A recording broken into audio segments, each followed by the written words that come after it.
Hello guys, welcome to our channel teachers creator.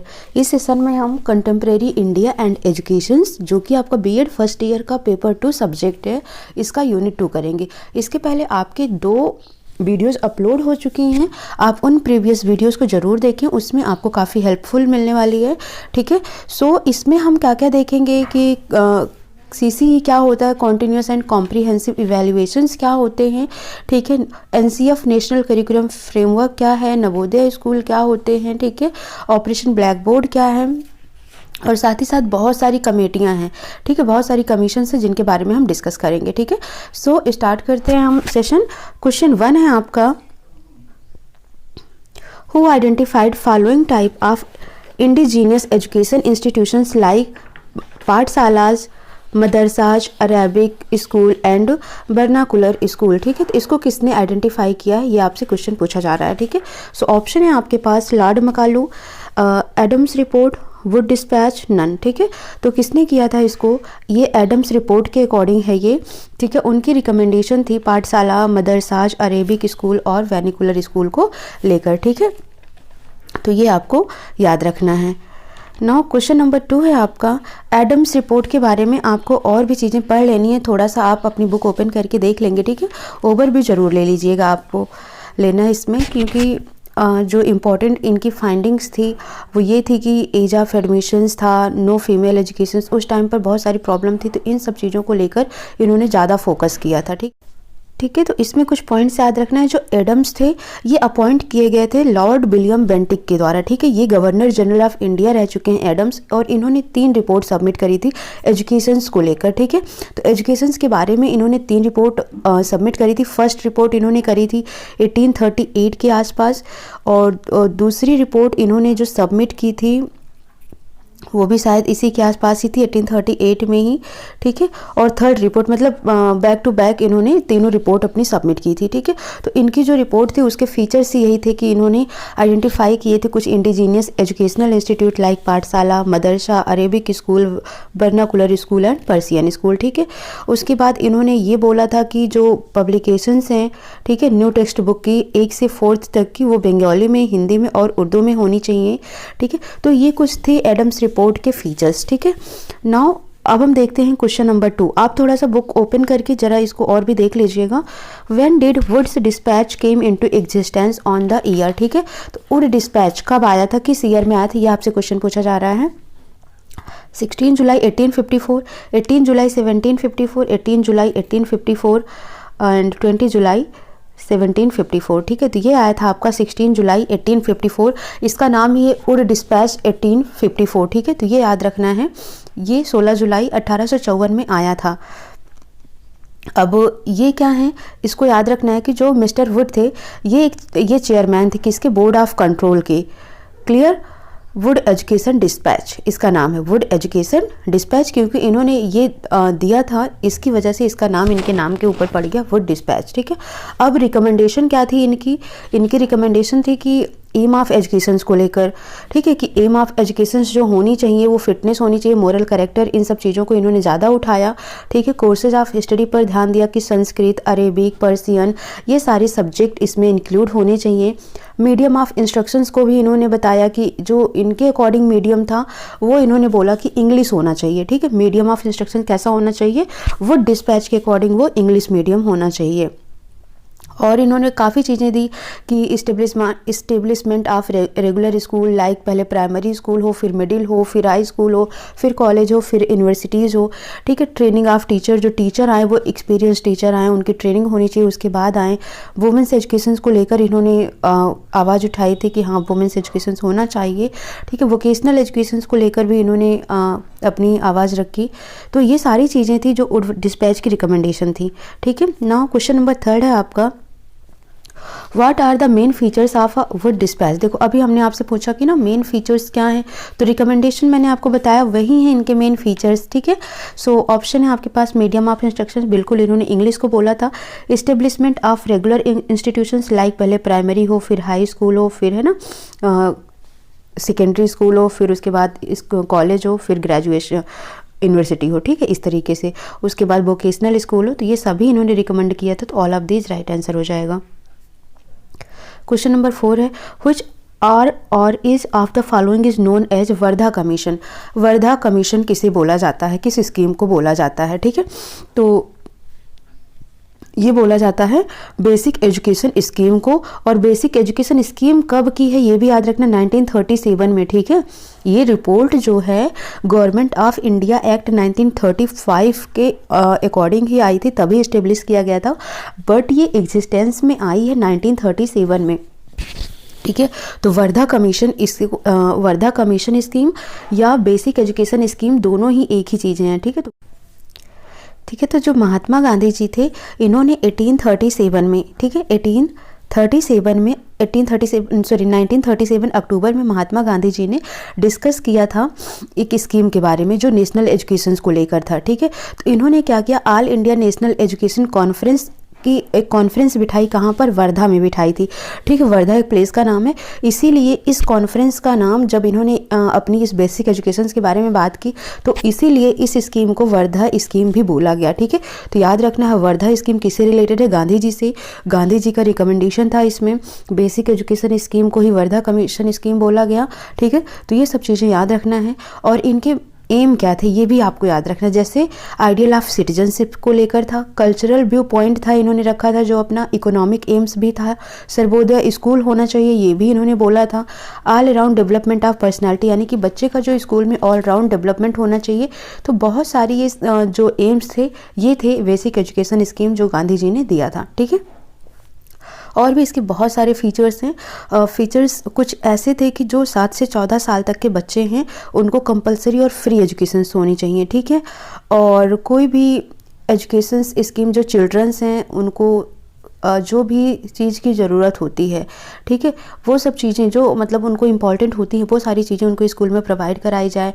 Mother tongue का use किया जाए, यानी कि जो बच्चों को इंस्ट्रक्शंस दिए जाए वो मदर टंग में हो, ज़रूरी नहीं है कि इंग्लिश में हो, ठीक है। क्योंकि इसके पहले जो आपने देखा कि वुड डिस्पैच था, उन्होंने रिकमेंड किया था इंस्ट्रक्शंस ऑफ मीडियम इंग्लिश को, लेकिन जब गांधी जी आए वर्धा कमीशंस में इन्होंने बोला कि नहीं, मदर टंग होना चाहिए, किसकी जगह पर, इंग्लिश मीडियम की जगह पर, ठीक है। तो बहुत सारी रिकमेंडेशन थी इनके अकॉर्डिंग। तो ये सब चीज़ें आपको याद रखना है बेसिक एजुकेशन स्कीम के लिए। तो ऑप्शन नंबर 4 का ए ऑप्शन राइट आंसर होगा। Sergeant commission plan enacted in which years, sergeant plan कब आया था, समझ आ गया होगा। क्वेश्चन नंबर 5, सार्जेंट कमीशन कब आया था, कब इनैक्टेड हुआ था, 1944 में इनैक्टेड हुआ था। मेरिट्स भी हैं, डिमेरिट्स भी हैं। इन्होंने ही यूजीसी का वो सेटअप किया, AICT का सेटअप किया, CBE का सेटअप किया, ये याद रखना है आपको। मेरिट्स इसके बहुत सारे हैं क्योंकि इन्होंने होल राउंड डेवलपमेंट देखा बच्चों का, सबको इक्वल अपॉर्चुनिटी दी, एडल्ट एजुकेशन दिया, इंपॉर्टेंस ऑफ एम्प्लॉयमेंट प्रॉब्लम को दिया, ठीक है। जो डिफेक्टिव एजुकेशन सिस्टम है उसको इन्होंने इंप्रूव करवाया। तो बहुत सारे सार्जेंट रिपोर्ट के मेरिट्स भी थे, बट डिमेरिट्स ये रही है इसकी कि इन्होंने जो है ज़्यादातर जो सिस्टम लिया है वो इंग्लैंड से कॉपी कर लिया था, ठीक है। तो कॉपी ऑफ इंग्लैंड पैटर्न था इनका, और आइडियल तो था ही लेकिन उसका कोई मीन्स नहीं निकलता था, और बहुत ही एक्सपेंसिव स्कीम थी इसकी, ठीक है। तो बहुत सारी कुछ थे इनके जो डिमेरिट्स भी रहे हैं, ठीक है। तो आपको ये समझ आ गया होगा।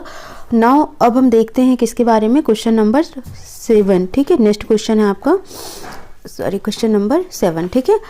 क्वेश्चन 6 मिस हो गया है, ओके। क्वेश्चन नंबर 7 देख लेते हैं। Which of the following are Sargent plan recommendation result, ठीक है। तो जो सार्जेंट प्लान का रिकमेंडेशन था उसके क्या रिजल्ट निकले थे। सबसे फर्स्ट आता है ministry of education was constituted at the centre, तो बिल्कुल मिनिस्ट्री ऑफ एजुकेशन कॉन्स्टिट्यूट हुआ था। Central bureau of education reconstitute हुआ था, ये भी बताया मैंने आपको। All India council of technical education setup हुआ था, और India's university grant commission constitute हुआ था। तो ये सभी इसके राइट आंसर हो जाएंगे। आपको इनके फुल फॉर्म भी याद रखना, क्वेश्चन ऐसे आ सकता है AICTE का फुल फॉर्म बताओ, ठीक है। तो all India council of technical education, ठीक है, ये याद रखना है। UGC का पूछ सकता है, यूनिवर्सिटी ग्रांट कमीशन, या IUGC का पूछ सकता है, ठीक है। CBE का पूछ सकता है, सेंट्रल ब्यूरो ऑफ एजुकेशन। तो ये सब फुल फॉर्म भी आपको याद रखने हैं। क्वेश्चन नंबर 8 है आपका, which of the following is are demerits of Sargent report, इसमें से सार्जेंट रिपोर्ट की डिमेरिट्स क्या है। एक्सपेंसिव स्कीम है, एजुकेशन सिस्टम लाइक इंग्लैंड है, no strong machinery, all of this. तो मैंने बोला आपको कि सारी इनकी डिमेरिट्स हैं, तो ऑल ऑफ दिस इसका राइट आंसर हो जाएगा, ठीक है। नाउ क्वेश्चन नंबर 9 है, what is the full form of POE, POA का फुल फॉर्म क्या है, ठीक है। तो जो हमारा नेशनल पॉलिसी ऑन एजुकेशन था उसको सेटअप करने में POE का रोल रहा है, ठीक है। इसका फुल फॉर्म क्या होता है, plan of action, program of action, project of action, both A and B। तो POE का फुल फॉर्म होता है program of action. So option number B right answer हो जाएगा। ये याद रखना है कि ये कब इनेक्ट हुआ था, तो ये 1992 में आया था, आपको ये भी याद रखना है, ठीक है। क्वेश्चन नंबर 10 है, Lord Macaulay was the to advise the government on its educational policy, which of the following are main features. जो लॉर्ड मकालू थे इन्होंने गवर्नमेंट को एडवाइस किया था एजुकेशन पॉलिसी को लेकर, तो इसमें से कौन से इनके फीचर्स रहे हैं, ठीक है। तो English to be medium of instructions, advocate of downward filtration theory, stoppage of grant to oriented school, all of this. तो इसके भी आंसर क्या हो जाएंगे आपके, all of this right answer हो जाएगा। 10th का D राइट आंसर हो जाएगा।